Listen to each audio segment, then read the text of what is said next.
Hello दोस्तों, welcome two hours तक class 10th की मैथमेटिक्स में आप सभी का एक बार फिर से हार्दिक स्वागत है। क्लास 10th में मेरे प्यारे भाई एक नया चैप्टर स्टार्ट करते हैं। चैप्टर का नाम है चैप्टर नंबर 1 वास्तविक संख्याएं प्रश्नावली 1.1। ठीक है मेरे दोस्तों, तो चैप्टर नंबर 1 है। चैप्टर नंबर 1 का नाम आपका क्या है? वास्तविक संख्याएं। पूरा डिटेल में समझेंगे, फिर इसके बाद हम प्रश्नावली 1.1 को सॉल्व करेंगे।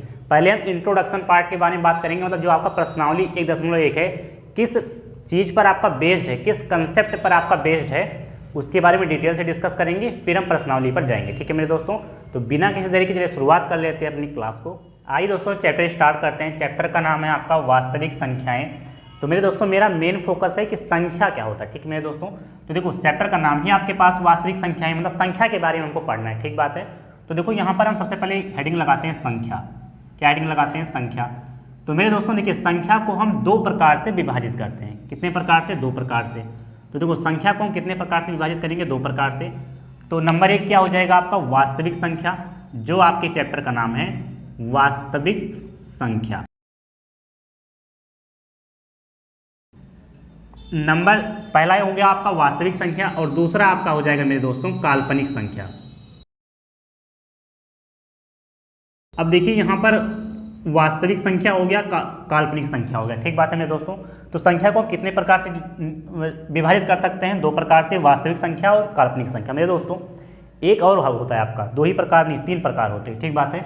नंबर 3 आपका हो जाता है सम्मिश्र संख्या। ठीक है मेरे दोस्तों, सम्मिश्र संख्या 3 प्रकार से भी कर सकते हैं। तो एक आपका आ जाता है सम्मिश्र संख्या। ठीक बात है। लेकिन मेरे प्यारे दोस्तों, ना तो आपको काल्पनिक संख्या पढ़ना है, ना ही आपको सम्मिश्र संख्या पढ़ना है। ये दोनों आपको कहाँ पढ़ने हैं? ये दोनों आपको क्लास 11th में पढ़ना है। ठीक बात है। लेकिन मैं सभी चीज़ें बता दूंगा आपको। ठीक बात है। यहाँ पर जो मोटा मोटा बात होगा। अब देखो पढ़ना आपको है वास्तविक संख्या। तो वास्तविक संख्या किसे कहते हैं? देखिए मेरे दोस्तों, तो सबसे मेन मकसद है हमारा आपको वास्तविक संख्या समझाना। तो वास्तविक संख्या किसे कहते हैं? वे संख्याएं लिखते हैं, वे संख्याएं जिन्हें हम संख्या रेखा पर निरूपित कर सकते हैं। ठीक बात है, निरूपित कर सकते हैं। अब देखो यहाँ पर एक लाइन आया है आपका, एक वर्ड आया है आपका संख्या रेखा। तो देखो संख्या रेखा किसे कहते हैं? ये आपकी मेरे दोस्तों संख्या रेखा। यहाँ पर मिडिल में क्या हो जाएगा? 0 हो जाएगा। इधर राइट साइड में प्लस का 1, ये प्लस का 2, ये प्लस का 3, डॉट डॉट डॉट कहाँ तक? प्लस का इनफाइनाइट तक। और लेफ्ट साइड में माइनस का 1, माइनस का 2, माइनस का 3, डॉट डॉट डॉट कहाँ तक मेरे दोस्तों? माइनस का इनफाइनाइट तक। तो ये हो गई आपकी संख्या रेखा। ठीक बात है। तो वास्तविक संख्या किसे कहते हैं? जिसमें प्लस का भी हो, माइनस का भी हो और 0 भी हो। ठीक है मेरे दोस्तों। तो देखो यहाँ पर वास्तविक संख्याओं में क्या हो गया? प्लस का संख्या भी आ गई, माइनस की संख्या भी आ गई। तो यहाँ पर ये संख्या रेखा है, मतलब यहाँ पर लिखा ही गया है कि वे संख्याएं जिन्हें हम संख्या रेखा पर निरूपित कर सकते हैं, उन्हें हम क्या कह देते हैं? वास्तविक संख्याएं कह देते हैं। ठीक बात है। अब देखो काल्पनिक संख्या। देखो मेरे दोस्तों, काल्पनिक संख्या क्या होता है? जैसे मतलब रूट के अंदर अगर आपको क्या मिल गया? माइनस का 1। अच्छा देखो, अगर रूट के अंदर आपको 1 मिल जाए, मतलब 1 का मतलब क्या हो गया? प्लस का 1 मिल जाए, तो इसको क्या लिख देते हैं आप? 1 लिख देते हैं। अगर मान लो रूट के अंदर आपको 36 मिल जाए, प्लस का 36, 36 का मतलब क्या हो गया? प्लस का 36, ये तो हुआ। इसको आप क्या लिख देंगे? 6 लिख देंगे। लेकिन मेरे दोस्तों तो ये क्या हो जाएंगे? 1, 6 हो गया आपका, ये सब वास्तविक संख्या में आएगा। ठीक बात है। लेकिन अगर रूट के अंदर आपको माइनस में मिल गया, माइनस का 1 मिल गया, या रूट के अंदर आपको माइनस का 36 मिल गया, तो दिक्कत हो जाएगी मेरे दोस्तों। ये आपको क्लास 10th में नहीं पढ़ना, ये आपको क्लास 11th में पढ़ना है। तो रूट के अंदर -1 जो आपका आएगा, रूट के अंदर माइनस का 1, इसको आई कहते हैं, आई से डिनोट करते हैं, आई से। इसका नाम होता है आयोटा। ठीक बात है। रूट के अंदर माइनस का 1 को हम आई से निरूपित करते हैं, और हिंदी में, इंग्लिश में और हिंदी में दोनों में आयोटा, आयोटा लिख देंगे हिंदी में, और IOTA इंग्लिश में। ठीक बात है। तो इसी प्रकार से मैं आपसे कहता हूँ, रूट के अंदर माइनस का 36 लिखा गया है, तो मेरे दोस्तों इस 36 को आप ऐसे भी तो लिख सकते हो, 36 गुणे माइनस का 1। कोई तकलीफ यहाँ पर रूट के अंदर? आप कहेंगे जी बिल्कुल कोई तकलीफ नहीं है। अब देखो 36 से 6 बाहर आ जाएगा आपका, 6 बाहर आ गया। अब रूट के अंदर क्या बचा आपका? माइनस का 1 बचा। आप कहेंगे जी बिल्कुल बचा। और देखो ये जो माइनस का 1 है, रूट के अंदर माइनस का 1 को हम क्या लिख देते हैं? आयोटा लिख देते हैं। तो 6 गुणे में क्या हो जाएगा आपका? आयोटा हो जाएगा। मतलब आप रूट के अंदर अगर माइनस का 36 मिल गया तो इसको आप 6 आयोटा लिख सकते हैं। ठीक बात है मेरे दोस्तों।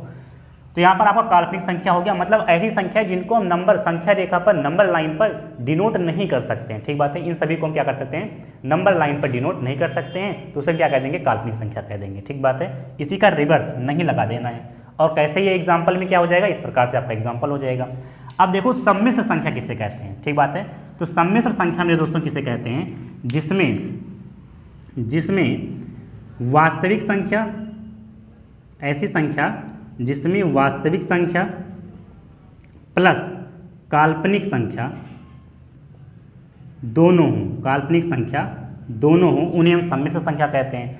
अब जैसे यहाँ पर देखो मेरे दोस्तों 7 प्लस का 6i, वास्तविक संख्या प्लस माइनस लगा दो, इस तरह से लिखो कि वास्तविक संख्या या काल्पनिक संख्या दोनों हो। ठीक बात है, इस प्रकार से कह देंगे। लेकिन जो सिस्टम लिखा जाएगा इस प्रकार से, वास्तविक संख्या प्लस माइनस काल्पनिक संख्या। देखो 7 प्लस 6 आयोटा या 7 माइनस 6 आयोटा, इस फॉर्मेट में अगर मिल गया तो वास्तविक संख्या और काल्पनिक संख्या दोनों होगा। कैसे देखो, 7 क्या है, 7 क्या है मेरे दोस्तों, प्लस का 7 क्या है आपका, वास्तविक संख्या में आएगा। तो देखो वास्तविक संख्या भी है, और 6i क्या हो जाएगा आपका, काल्पनिक संख्या हो जाएगा। तो वास्तविक संख्या प्लस काल्पनिक संख्या दोनों हों तो उसे क्या देंगे, सम्मिश्र संख्या कह देंगे।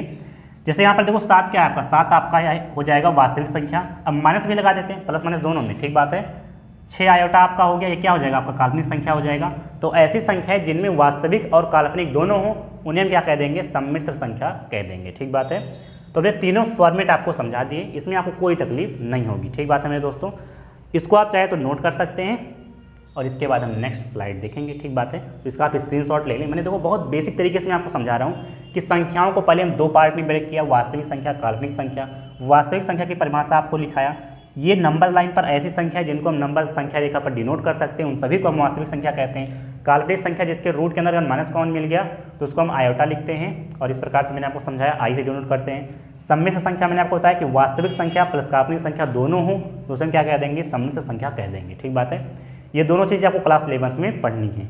हमें मेन टॉपिक हमारा है वास्तविक संख्या, इसके बारे में हमें और नॉलेज अभी हमको प्राप्त करनी है। ठीक है, तो इसको आप नोट कर लें, फिर हम नेक्स्ट पार्ट की बात करते हैं।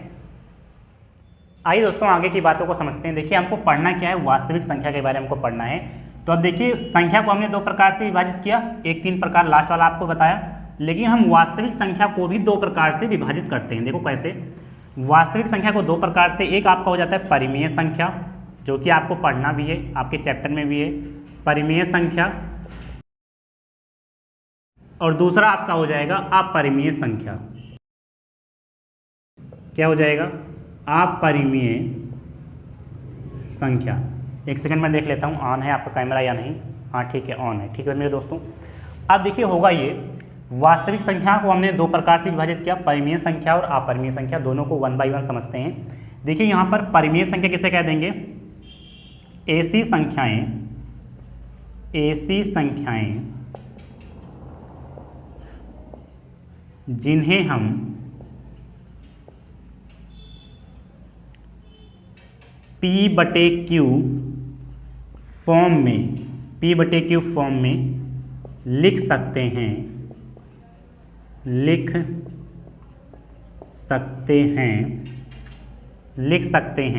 उन्हें हम क्या कहते हैं, परिमेय संख्या कहते हैं। देखिए मेरे दोस्तों, ये जो आपका P/Q फॉर्म है ना, P/Q फॉर्म में लिख सकते हैं, उन्हें हम क्या कहेंगे, परिमेय संख्या कहेंगे। लेकिन मेरे दोस्तों Q जो हो वो 0 नहीं होना चाहिए। ठीक बात है, और यहाँ पर कंडीशन है कि PQ जो हो वो एक क्या हो, पूर्णांक। ये होता है बिलोंग का चिन्ह, मतलब PQ बिलोंग करना चाहिए पूर्णांक से। अब पूर्णांक क्या होता है, पूर्णांक आपका होता है प्लस के नंबर, माइनस के नंबर और 0 भी। लेकिन मेरे दोस्तों यहाँ पर पहले ही कह दिया गया है कि जो Q हो, P 0 हो सकता है लेकिन Q 0 बराबर नहीं होना चाहिए, मतलब Q 0 ना हो। ठीक बात है, तो P और Q पूर्णांक से बिलोंग करने चाहिए। पूर्णांक के भी बारे में मैं बताऊंगा। यहाँ पर समझ लो पूर्णांक क्या होते हैं, प्लस के नंबर, माइनस के नंबर और 0। ठीक बात है, जैसे हमने संख्या रेखा पर जो नंबर दर्शाए थे वही चीज़ होता है। ठीक बात है, तो यहाँ पर जैसे एग्जाम्पल में मैं आपको लिखवा देता हूँ। एग्जाम्पल में क्या हो जाएगा, जैसे P/Q फॉर्मेट हो गया आपका 5/2, सिंपल सा। ठीक बात है, 5/2 हो गया, माइनस का 7/1 हो गया इस प्रकार से। ठीक है, माइनस का 5/3 हो गया मेरे दोस्तों। जैसे 22/7 कोई नंबर, पाई नहीं, वो 22/7 वो मत समझना पाई वाला नंबर, वो बाद में बात करेंगे।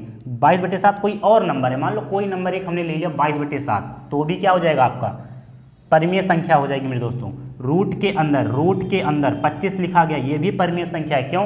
क्योंकि रूट के अंदर से 25 में है तो 25 बाहर आएगा, 5 हो जाएगा, और जिसका बटा कुछ नहीं उसका बटा 1 लगा सकते हैं। तो पी बटे क्यूब फॉर्मेट हो गया, पी बटे क्यूब फॉर्मेट, पी बटे क्यूब फॉर्मेट, पी बटे क्यूब फॉर्मेट, पी बटे क्यूब फॉर्मेट। प्लस का माइनस का कोई दिक्कत नहीं है, प्लस भी चलेगा माइनस भी चलेगा। अच्छा, जीरो क्या आ जाएगा? जीरो भी मेरे दोस्तों एक परिमेय संख्या आ जाएगी, क्योंकि जीरो जिसका बटा कुछ नहीं उसका बटा 1 आप लिख सकते हैं। तो पी बटे क्यूब फॉर्मेट हो गया, 0/1 क्या आ जाएगा? 0 ही आ जाएगा मेरे दोस्तों। और यहाँ पर देखो क्या कहा गया था, पी ऊपर वाले को क्यू नीचे वाले को, तो क्यू 0 नहीं होना चाहिए, इसका मतलब पी 0 हो सकता है, कोई दिक्कत नहीं है। तो आपको क्या लेना है? क्यू आपको 0 नहीं लेना है। तो 0 भी आपका क्या हो जाएगा मेरे दोस्तों? 0 भी आपका क्या हो जाएगा? परिमेय संख्या हो जाएगा। ठीक बात है। आपके पेपर में 1 नंबर का सवाल आएगा कि 0 क्या है, परिमेय संख्या है या अपरिमेय संख्या है, आएगा जरूर मेरे दोस्तों। ठीक बात है। तो 0 क्या हो जाएगा मेरे दोस्तों? आपका परिमेय संख्या हो जाएगा, याद रखना है। ठीक बात है। अब देखो अपरिमेय संख्या किसे कहते हैं? ऐसी संख्याएं, यहाँ पर आपको लिखना है अपरिमेय संख्या किसे कहते हैं। तो ऐसी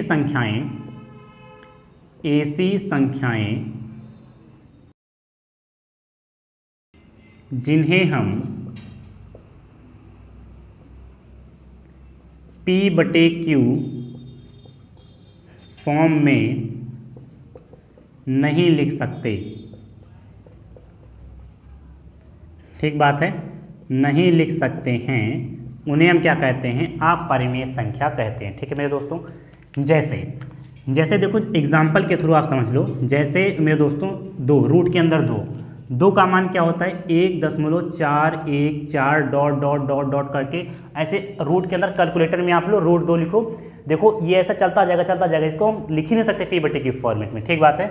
जैसे यहाँ पर आपको मिल गया रूट के अंदर 3, 1.732 डॉट करते जाएगा, कभी लिख ही नहीं सकते P/Q फॉर्मेट में। जैसे यहाँ पर रूट के अंदर आपको मिल गया 5, ये हो जाएगा आपका 2.230 डॉट ऐसे करके आप लिख ही नहीं सकते इसको P/Q फॉर्मेट में। तो मेरे दोस्तों जैसे पाई, अब देखो एक सवाल आपके पेपर में आएगा ही आएगा, या आप कभी कंपटीशन के आप जब एग्जाम देंगे तो वहाँ पर आएगा। पाई क्या है? पाई परिमेय संख्या या अपरिमेय संख्या? तो कन्फ्यूजन दूर कर लो, पाई क्या हो जाएगा? एक अपरिमेय संख्या हो जाएगा। क्योंकि देखो पाई का एग्जैक्ट मान 22/7 नहीं होता है, क्योंकि अगर 22/7 हो गया तब तो क्या हो जाएगा? आपका परिमेय संख्या हो जाएगा, क्योंकि आपने P/Q फॉर्मेट में लिख दिया ना मेरे दोस्तों। तो पाई का एग्जैक्ट मान 22/7 नहीं होता है। पाई का मेरे दोस्तों, पाई का लगभग मान 22/7 होता है। गणितज्ञों ने बताया कि लगभग में आप मान लो, पाई को लगभग में आप मान लो 22/7 होता नहीं है, लगभग मान लो। ठीक बात है, गणित में मान लिया जाता है, क्योंकि आप जानते हैं कि पाई का एग्जैक्ट जो मान होता है, पाई का जो एग्जैक्ट मान है, पाई का एग्जैक्ट मान 3.142 डॉट करके ऐसे है। आप 22/7 को भाग कराओ, 22/7 को भाग कराओ, एक कोई 3.41 मतलब 3.142 डॉट करके आएगा, ऐसे आंसर आता जाएगा। ठीक बात है। तो पाई का एग्जैक्ट मान 22/7 नहीं है, पाई का लगभग मान 22/7 है, और पाई का एग्जैक्ट मान आपका है 3.142 डॉट कोई संख्या आती जाएगी। ठीक बात है मेरे दोस्तों। तो ऐसी संख्या है जिनको हम P/Q फॉर्मेट में नहीं लिख सकते। देखो इनको कभी आप P/Q फॉर्मेट में लिख सकते हो, नहीं लिख सकते हो, इनको कभी नहीं लिख सकते, इन्हें कभी नहीं लिख सकते, पाई को नहीं लिख सकते। तो ये सभी आपके क्या हो जाएंगे मेरे दोस्तों? अपरिमेय संख्या के एग्जाम्पल हो जाएंगे। ठीक बात है मेरे दोस्तों। तो हमें लगता है आपको कि वास्तविक संख्या में परिमेय संख्या और अपरिमेय संख्या आपको बहुत ही अच्छे तरीके से क्लियर हो गया होगा। ठीक है मेरे दोस्तों, इसमें कोई तकलीफ आपको नहीं है, तो इसको आप नोट डाउन कर लें। मेरे दोस्तों अगर आपको हमारा पढ़ाई समझ में आ रहा है, ठीक बात है, देखो मैं थ्योरी पूरा कराऊंगा, जो आपके सिलेबस में जो चीज़ें वो मैं कंसेप्ट क्लियर कर देता हूँ। हालांकि ये चीज़ें 9th क्लास में आपने पढ़ी होगी, नहीं पढ़ा है तो कोई तकलीफ नहीं है, मैं आपको हर पॉइंट क्लियर करूँगा। ठीक बात है। कई सारे टीचर्स आएंगे तुरंत पर्सनली एक को क्वेश्चन सॉल्व कराने लग जाएंगे। ठीक बात है, लेकिन मैं हर चीज़ कंसेप्ट क्लियर करूँगा, बस टाइम लगेगा, ये जाहिर सी बात है। ठीक बात है, तो इसको आप नोट कर लें। अगर आप नए स्टूडेंट हैं ना तो चैनल को आप सब्सक्राइब कर लेना, वीडियो को लाइक वगैरह करते रहना। ठीक बात है, नोट करें, फिर हम नेक्स्ट की बात करते हैं। आइए दोस्तों देखिए, वास्तविक संख्या को हम 3 प्रकार से और विभाजित कर सकते हैं। ठीक बात है मेरे दोस्तों। देखिए वहाँ पर आपने क्या सीखा, वहाँ पर आपने परिमेय संख्या और अपरिमेय संख्या के बारे में सीखा। ठीक बात है। अब यहाँ पर हम देखो 3 प्रकार से और इसको विभाजित कर सकते हैं वास्तविक संख्या को। ठीक बात है। एक आपका हो जाएगा पूर्णांक, क्या हो जाएगा मेरे दोस्तों? पूर्णांक। दूसरा आपका हो जाएगा दशमलव संख्या, दशमलव संख्या, दशमलव संख्या। डेसिमल नंबर्स, ठीक बात है। पूर्णांक मतलब इंटीजर्स। और थर्ड आपका हो जाएगा मेरे दोस्तों, थर्ड आपका हो जाएगा भिन्न, फ्रैक्शन जिसे आप कहते हैं, ठीक बात है। तो भिन्न उतना इंपॉर्टेंट नहीं है, जो चीज़ें इंपॉर्टेंट हैं दशमलव के बारे में है, पूर्णांक के बारे में है, तो मैं समझा देता हूँ आपको, ठीक बात है। ईच एंड एवरी टॉपिक आपका क्लियर होगा, इसमें कोई तकलीफ आपको नहीं है, ठीक बात है।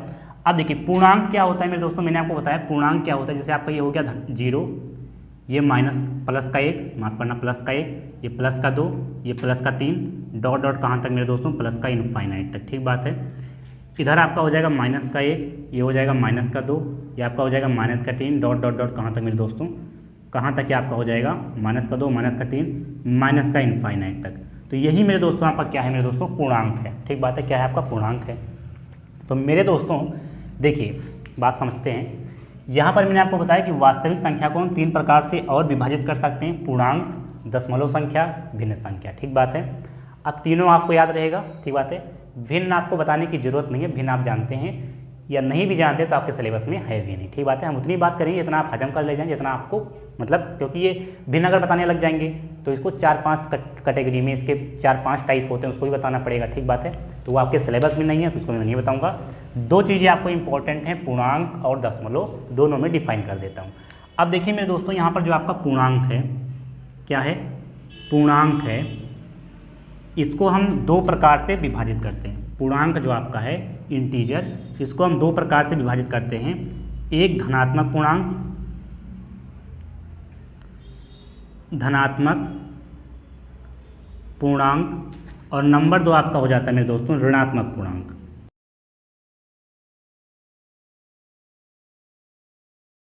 अब देखिए मेरे दोस्तों धनात्मक पूर्णांक में क्या आ जाएगा, देखो धनात्मक पूर्णांक में और ऋणात्मक पूर्णांक, ठीक बात है।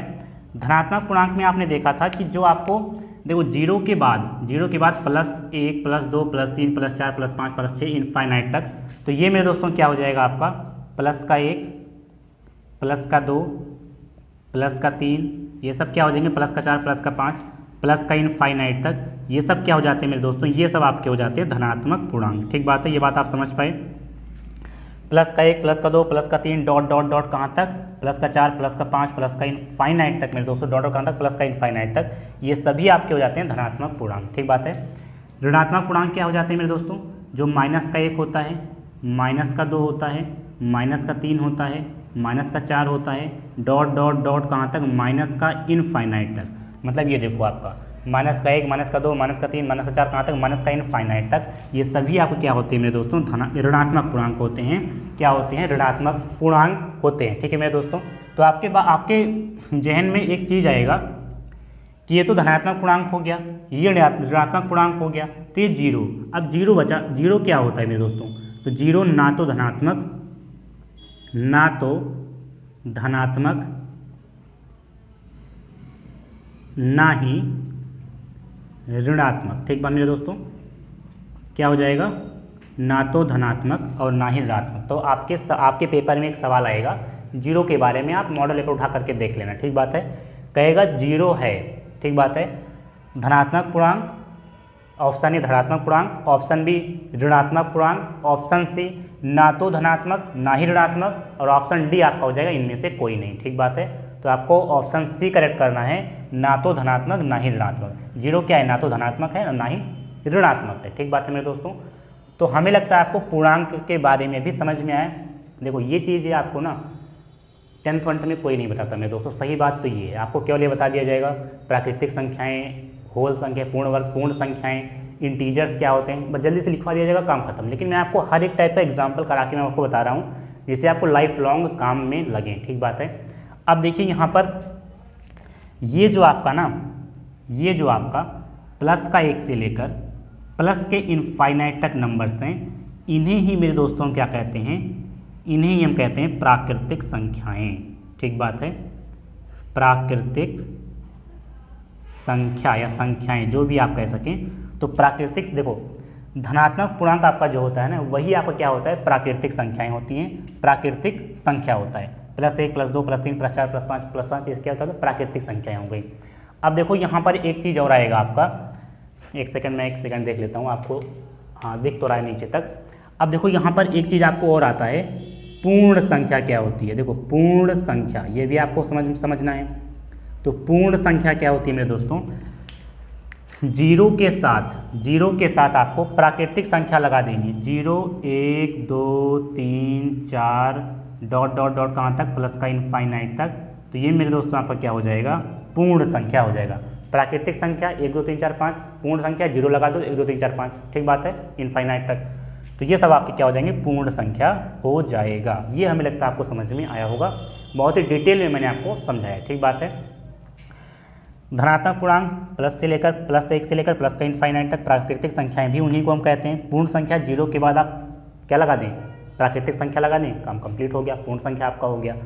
तो मेरे दोस्तों हमें लगता है आपको ये चीज़ समझ में आया होगा, इसको आप नोट कर लें, फिर हम नेक्स्ट चीज़ों के बारे में बात करते हैं। आइए दोस्तों देखिए, हमने पूर्णांक के बारे में डिस्कस कर लिया। अब देखो हमारा मेन टॉपिक है दशमलव, ठीक है मेरे दोस्तों। तो देखिए दशमलव को हम 3 प्रकार से बताते हैं, ठीक बात है। दशमलव को हम 3 प्रकार से ब्रेक कर सकते हैं। तीनों प्रकार क्या हैं इसके, देखिए एक होता है आपका शांत दशमलव। क्या होता है, शांत दशमलव, एक प्रकार ये हो गया आपका शांत दशमलव। दूसरा प्रकार हो गया मेरे दोस्तों अशांत पुनरावृत्ति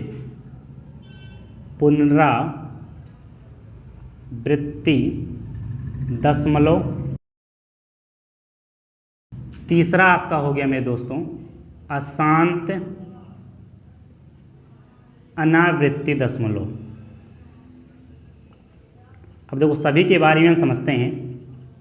मैंने नाम लिख दिया तीनों प्रकार का कि हम दशमलव को 3 प्रकार से ब्रेक कर सकते हैं, 3 प्रकार से हम दिखा सकते हैं। शांत दशमलव, अशांत दशमलव और अशांत पुनरावृत्ति दशमलव, अशांत अनावृत्ति दशमलव, ठीक बात है। अब देखिए यहाँ पर शांत दशमलव के एग्जाम्पल क्या हो जाएंगे। जैसे देखो शांत दशमलव का एग्जाम्पल ये हो जाएगा, जैसे मेरे दोस्तों 0.19 शांत है। दशमलव के बाद, क्योंकि हम दशमलव की बात कर रहे हैं तो दशमलव में बात करेंगे। जैसे 0 आपका क्या हो गया, 19 हो गया, 19 हो गया। दशमलव के बाद 2 संख्या तक गया, काम खत्म। जैसे यहाँ पर देखो 0.7, ठीक बात है। दशमलव के बाद 1 संख्या तक गया, काम खत्म। इसके अंदर शांति है। दशमलव के बाद हम थोड़ा सा चल लेंगे, काम खत्म हो गया हमारा, ठीक बात है। जैसे यहाँ पर देखो दशमलव के बाद 0.5 हो गया, 6 हो गया, 7 हो गया, 3 अंक तक गया, इसके बाद खत्म हो गया, काम खत्म। इसके अंदर शांति है, ठीक बात है। अब देखो यहाँ पर शांत दशमलव में क्या हो गया, 0.19 हो गया, 0.7 हो गया, 0.567 हो गया। तो देखो ये एक मतलब किसी फिक्स नंबर तक जाएंगे, काम खत्म हो जाएगा। जैसे 19 तक गए, 7 तक गए, 0.567 तक गए, काम खत्म। तो इनको कह देंगे हम शांत दशमलव, ठीक बात है मेरे दोस्तों। और इस शांत दशमलव को हम p/q फॉर्मेट में लिख सकते हैं। देखो कैसे आप जानते हैं, इनको अगर आपको भिन्न में लिखना हो तो देखो आप जानते हैं 19 लिखेंगे। अब कितने अंक पर दशमलव है, इकाई, दहाई, सैकड़ा, तो बटे में क्या लगा देंगे, 100 लगा देंगे। तो दशमलव 19 को आप 19/100 लिख सकते हो।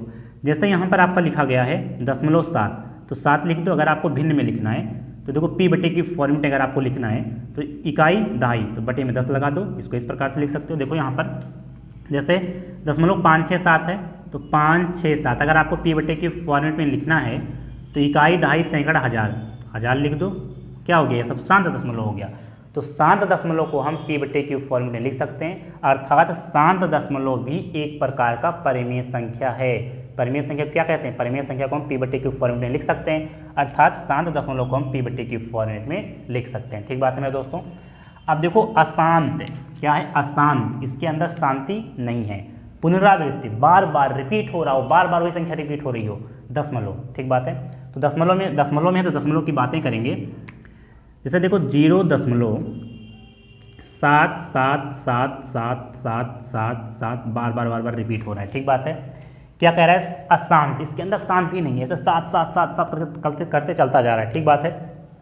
पुनरावृत्ति, कोई नंबर बार बार रिपीट हो रहा है, देखो 7 रिपीट हो रहा है ना मेरे दोस्तों। तो ये इसे क्या कह देंगे, अशांत पुनरावृत्ति दशमलव।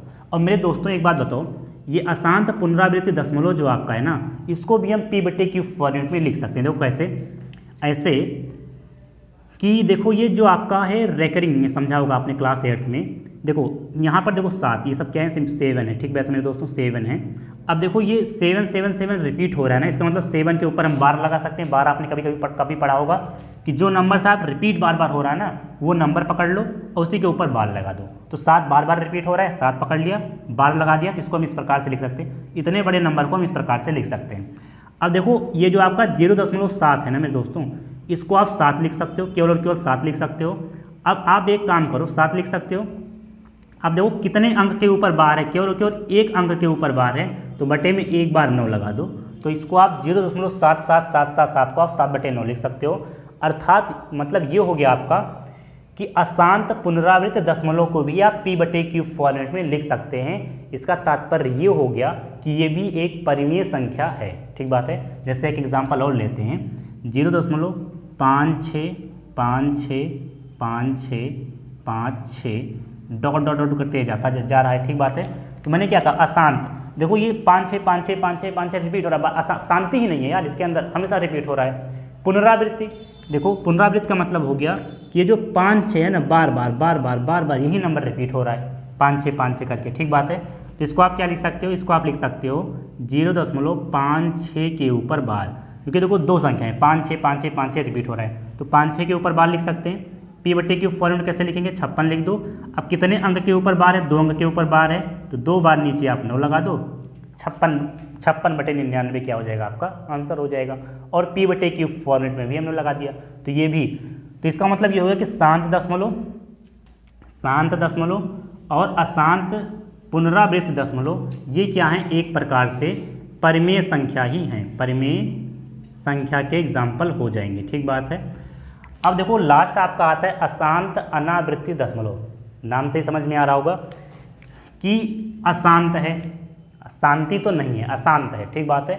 अनावृत्ति का मतलब क्या हो गया, पुनरावृत्ति का मतलब बार बार रिपीट हो रहा है। ठीक बात है। अनावृत्ति का मतलब रिपीट ही नहीं हो रहा है। जैसे देखो कोई एग्जांपल ले लो अपने मन से, 0.71673434958 डॉट डॉट डॉट करते, मतलब यहाँ पर ऐसी संख्याएं जो अशांत हैं, मतलब लगातार लिखते चले जाओ और रिपीट भी ना हो। देखो 7 1 6 7 5 4 कहीं रिपीट हो रहा है, नंबर मिल ही नहीं रहा है, कोई नंबर लगा दो आंख मूंद करके। जैसे 0. क्या हो जाएगा, जैसे आप एग्जांपल ले सकते हो √2 आप कैलकुलेटर में आप निकालो तो 1.414 डॉट डॉट डॉट करते आएगा, मतलब ये कभी रिपीट ही नहीं होगा। ठीक बात है। जैसे रूट के अंदर क्या मिल जाए आपको, रूट के अंदर 3 मिल जाए तो 1.7321 डॉट डॉट डॉट डॉट करते रिपीट ही नहीं होगा। तो मतलब अशांति भी है, कभी बंद नहीं हो रहे हैं, लगातार लिखते चले जाओ, खत्म ही नहीं होंगे ये। अनावृत्ति, नंबर की रिपीटेशन ना हो। देखो यहाँ पर नंबर रिपीट हो रहा था, 7 देखो 56 लिखा आपने तो 5 6 फिर 5 6 फिर 5 6 फिर 5 6 रिपीट हो रहा था। यहाँ पर देखो 7 1 फिर 6 फिर 7 कोई नंबर 5 4 3 4 9 8 1.414 ऐसे करके। मतलब ये ऐसा नहीं है कि इसके बाद या इतना ही केवल लिखो 4 1, मतलब इसको जब आप कैलकुलेटर में कैलकुलेट करोगे ना, रूट के अंदर दो, तो ऐसा कोई नंबर ऐसे आता चला जाएगा, खत्म ही नहीं होगा। 1.7321 कहीं रिपीट हुआ, नहीं रिपीट हुआ, तो इसे हम कह देते हैं अशांत अनावृत्ति दशमलव। तो अगर ये दोनों शांत दशमलव और अशांत दशमलव परिमेय संख्या हो गई, मतलब p/q फॉर्मेट हमने लिख दिया। अच्छा, अशांत अनावृत्ति दशमलव को हम p/q फॉर्मेट में नहीं लिख सकते, अर्थात ये आपका क्या हो जाएगा, ये एग्जाम्पल हो जाएगा आपका अपरिमेय संख्या का एग्जाम्पल हो जाएगा मेरे दोस्तों। ठीक बात है। दशमलव की देखो पूर्णांक भी समझ लिया, दशमलव भी समझ लिया। ठीक बात है। अब देखो भिन्न आपका बचता है, तो थोड़ा सा मैं आपको बता देता हूँ भिन्न को, कि देखो भिन्न जो आपका है ना, वो एक प्रकार का क्या हो जाएगा, आपका परिमेय संख्या ही है। जैसे देखो भिन्न को कोई संख्या अगर आपको p/q फॉर्मेट में मिल गई तो क्या हो जाएगी, आपकी भिन्न हो जाएगी मेरे दोस्तों। और देखो यहाँ पर भिन्न में क्या है कि q ≠ 0 होना चाहिए। ठीक बात है। क्योंकि कोई संख्या मान लो 1 लिख दिया आपने, 1/, अगर 0 हो गया मतलब q जो है वो 0 के बराबर ना हो, क्योंकि 1/0 क्या हो जाएगा मेरे दोस्तों, आपका इनफाइनाइट हो जाएगा। ठीक बात है। तो 1/0 क्या हो जाएगा, आपका इनफाइनाइट हो जाएगा। मतलब भिन्न किसे कहते हैं, कोई भी संख्या अगर आप p/q फॉर्मेट में लिखा है तो भिन्न हो जाएगा आपका। ऊपर वाले को क्या कहते हैं, ऊपर वाली संख्या को कह देते हैं अंश। क्या कहते हैं, अंश कहते हैं। नीचे वाली संख्या कह देते हैं हर। ठीक बात है। और यहाँ पर एक बात और आपको समझना है कि p/q जो हो वो क्या हो मेरे दोस्तों, एक पूर्णांक हो, इंटीजर हो। क्या हो, इंटीजर हो। ठीक बात है। मतलब कोई नंबर धनात्मक का हो, ऋणात्मक का हो या 0 हो। तो p/q क्या हो, 0, मतलब धनात्मक का नंबर हो, ऋणात्मक का भी नंबर हो, 0 भी हो सकता है, पूर्णांक हो। ठीक है मेरे दोस्तों। लेकिन यहाँ पर कंडीशन यही दे दी कि क्यू क्या हो, क्यू जीरो ना हो, क्यू जीरो नहीं होगा, पी जीरो हो सकता है। ठीक बात है। तो भिन्न के भी बारे में मैंने आपको थोड़ा समझा दिया, भिन्न आपके चैप्टर में है भी नहीं। ठीक बात है। तो हमें लगता है आपको ये जो वास्तविक संख्या है ना, ये पूरी की पूरी तरीके से समझ में आई है। ठीक बात है। अब देखो, ये तो आ गया आपका चैप्टर क्या नाम से इतना मैंने आपको डिटेल में समझाया। अब मेन आपका जो चैप्टर स्टार्ट है वो यूक्लिड विभाजन प्रमेय से स्टार्ट है। ठीक बात है। तो अब ये तो आपका हो गया वास्तविक संख्या के बारे में मैंने पूरा समझाया, संख्या के बारे में समझाया, वास्तविक संख्या के बारे में समझाया, मैंने प्राकृतिक संख्या भी समझा दिया आपको, और इसके बाद पूर्ण संख्या भी आपको समझा दिया। ठीक बात है। अब मेन फंक्शन बचता है आपका यूक्लिड विभाजन प्रमेय, उसको भी समझाते हैं, तो इसको आप पहले नोट कर लें, फिर हम नेक्स्ट यूक्लिड विभाजन प्रमेय के बारे में बात करेंगे। आइए दोस्तों, आज का लास्ट टॉपिक समझते हैं, यूक्लिड विभाजन प्रमेय क्या होता है, इसके बारे में डिटेल से डिस्कस करते हैं, क्योंकि यूक्लिड विभाजन प्रमेय ऐसा टॉपिक है जो आपके एक्सरसाइज से बिलोंग करेगा। मतलब एक्सरसाइज में आपको यूक्लिड विभाजन प्रमेय से ही क्वेश्चंस आपको देखने को मिलेंगे। ठीक बात है। तो अब देखिए यहाँ पर यूक्लिड विभाजन प्रमेय क्या होता है, जैसे आपको यहाँ पर क्या हो जाएगा, यहाँ पर दो संख्याएं आपको दे दी जाएंगी, ए और बी। हमने मान लिया कि हमारे पास दो संख्याएं हैं, ए और बी। ठीक बात है। अब ये दोनों संख्याएं इस प्रकार से हैं कि जो ए है वो बी से बड़ा है। देखो, दो संख्याएं दे दी जाएंगी तो जाहिर सी बात है एक बड़ा होगा एक छोटा होगा, इस प्रकार से दिया जाएगा। तो हमने यहाँ पर मान लिया दो संख्याएं हमको दी गई थी, हमने मान लिया कि ए बड़ा है और बी छोटा है। ठीक बात है। तो ए और बी को हम इस प्रकार से लिख सकते हैं, अगर ए बी से बड़ा है, ए बी से बड़ा है तो इसको आप लिखा जा सकता है ए बराबर बी क्यू प्लस आर। यही आपका यूक्लिड विभाजन प्रमेय है, थ्योरम है। ठीक बात है। जहाँ आर जो है, जहाँ आपका आर जो है वो बी से क्या है, बी से छोटा होना चाहिए, आर जो है वो बी से छोटा होना चाहिए और जीरो से बड़ा या बराबर होना चाहिए। आर जो है जीरो से बड़ा होना चाहिए या बराबर होना चाहिए, बी से छोटा होना चाहिए। ठीक बात है। ये आपका हो जाएगा। अब देखिए, आप समझ नहीं पाए यूक्लिड विभाजन प्रमेय था क्या, मैंने लिख तो दिया लेकिन आप समझ नहीं पाए ना। तो यहाँ पर समझाने वाला बात ये है मेरे दोस्तों कि जैसे आपके पास मेरे दोस्तों क्या है, ए बी क्यू आर, इस प्रकार से कोई थ्योरम लिख दिया गया। तो मेरे दोस्तों मैंने आपसे कहा कि ए बड़ा है बी छोटा है। अगर मेरे दोस्तों ए बड़ा है, अगर भाग करने का नियम क्या होता है कि बड़ी संख्या को यहाँ पर लिखेंगे, छोटी संख्या को यहाँ पर लिखेंगे, फिर हम भाग कराते हैं। ये तो होता है कि भाज्य कहाँ रहेगा, जो आपका बड़ा संख्या होगा, बड़ी संख्या में छोटी संख्या से भाग कराते हैं, ये तो करते हैं हम। तो देखो यहाँ पर अगर मान लो हमने बी से ए को भाग कराया, तो मान लेते हैं हमारा जो भागफल था वो क्यू आया और शेष फल जो आया वो आर आया। ठीक बात है। तो इसका मतलब ये हो गया कि जो ए है ये क्या प्रदर्शित करेगा, भाज्य को प्रदर्शित करेगा, भाज्य को। ठीक बात है। क्योंकि आपने शुरुआत में ही पढ़ा होगा कि भाज्य बराबर, कक्षा 8 में जरूर पढ़ा होगा आपने, भाज्य बराबर भाजक गुणे भागफल, भाजक गुणा भागफल प्लस का शेषफल। ये बात आपने पढ़ा होगा मेरे दोस्तों, कभी ना कभी तो पढ़ा होगा। नहीं पढ़ा है तो आपके सिलेबस में भी है मेरे दोस्तों, मैं आपको पढ़ाऊंगा। ठीक बात है। एक सेकंड में ब्लैक मार्कर ले लेता हूँ। तो यहाँ पर आप एक चीज़ पढ़ा होगा आपने, भाज्य बराबर भाजक गुणे भागफल प्लस का शेषफल। नहीं भी पढ़ा है तो भी मैं आपको बताता हूँ कैसे आपने पढ़ा होगा। देखो, जब भी आपको ऐसे भाग करने का मैटर मिलता था तो आपके जो गुरु जी थे ना चौथी पचई में, वो क्या कहते थे, भाग आपने किया, अब भाग सही है कि नहीं, तो कहते थे कि इन दोनों का आप गुणा कराओ। ठीक बात है। क्या उन्होंने कहा, उन्होंने कहा कि इन दोनों का गुणा कराओ, जो आए ये जोड़ दो, जो आए जोड़ दो, ए के बराबर आएगा। अगर ए के बराबर आ गया, इन दोनों के गुणा कराने के बाद प्लस का आर आपने जोड़ दिया, शेषफल अगर आपने जोड़ दिया, अगर ए के बराबर आ गया तो बात सही है, मतलब आपका भाग सही है। ठीक बात है। तो यहाँ पर वही तो हमने किया कि ए बराबर हमने लिख दिया बी क्यू प्लस का आर। अब हमने आपको बताया कि ए क्या प्रदर्शित करेगा, भाज्य को। ए क्या प्रदर्शित करेगा, भाज्य को। बी किसे प्रदर्शित करेगा, भाजक को। बी किसे प्रदर्शित करेगा मेरे दोस्तों, भाजक को, भाजक को। ठीक बात है। क्यू किसे प्रदर्शित करेगा, भागफल को,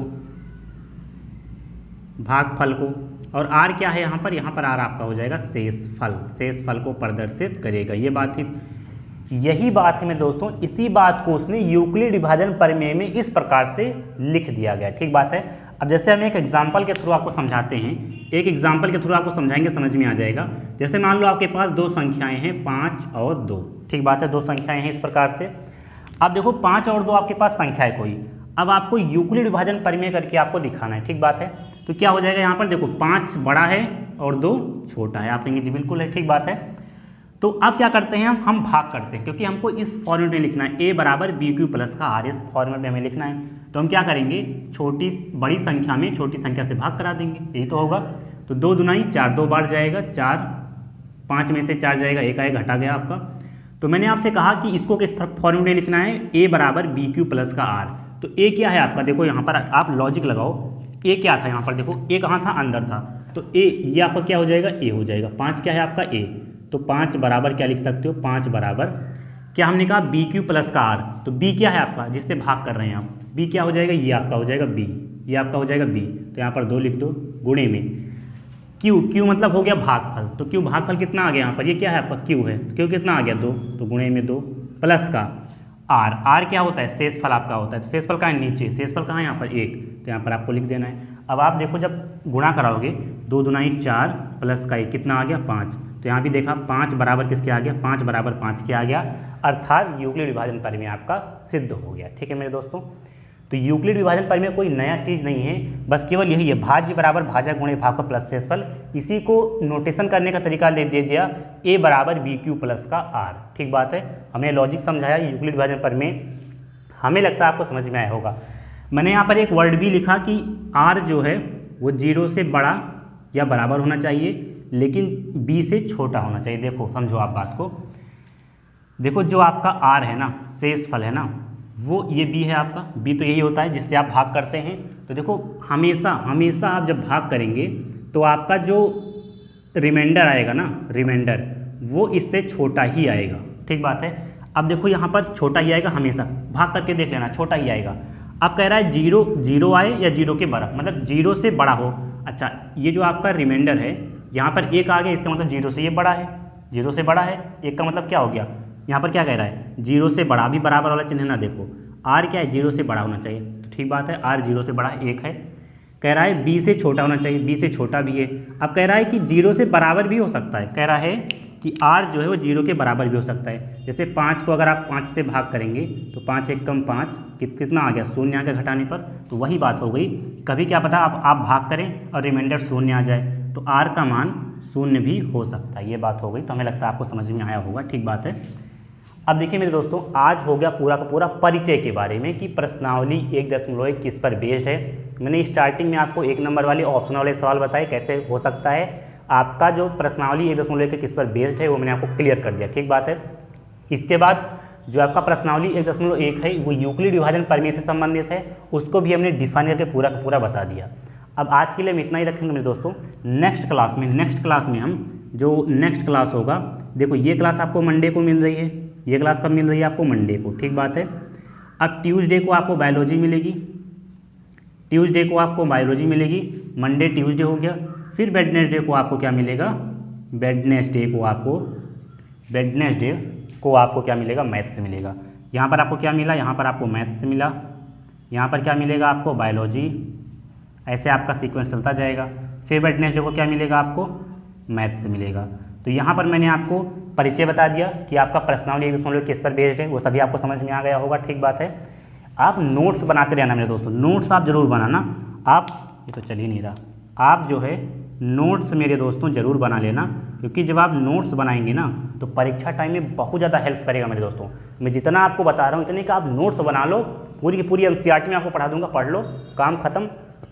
अगर आप जैसे मैं पढ़ा रहा हूँ ना इस तरह से पढ़ोगे तो 95% मतलब 95 प्लस आपके मैथ में, इससे कम आ ही नहीं सकता। मैं मैथ की बात कर रहा हूँ, परसेंट छोड़ दो क्योंकि समझ नहीं पाओगे। 95 प्लस से ज़्यादा नंबर आप लेकर आओगे, ये गारंटी है हमारा। ठीक बात है। लेकिन जैसे अगर मैं पढ़ा रहा हूँ इस प्रकार से पढ़ोगे तो यहाँ पर आपको बायोलॉजी मिल जाएगा, बायोलॉजी हो जाएगा। और अब वेडनेसडे को हम बात करेंगे प्रश्नावली 1.1 के एक्सरसाइज 1.1 के सॉल्यूशन के बारे में। सॉल्यूशन करेंगे, जो आपका एक्सरसाइज NCERT का एक्सरसाइज है उसके सॉल्यूशन के बारे में डिस्कस करेंगे। ठीक बात है। हमें लगता है आपको ये सभी क्वेश्चन जो मैंने आपको आज थ्योरी बताया समझ में आया होगा। आज के लिए मेरे दोस्तों इतना ही रखते हैं। आप सभी का बहुत बहुत धन्यवाद आप आए कि, और अपने दोस्तों के साथ शेयर वगैरह भी करते रहना। अगर आप नए हैं तो सब्सक्राइब भी कर देना, दोस्तों के साथ शेयर भी करना, वीडियो को लाइक कर देना। अगर कोई दिक्कत, प्रॉब्लम, परेशानी, समस्या है तो आप कमेंट सेक्शन में ज़रूर बताना। आज के लिए इतना ही। थैंक यू भाई।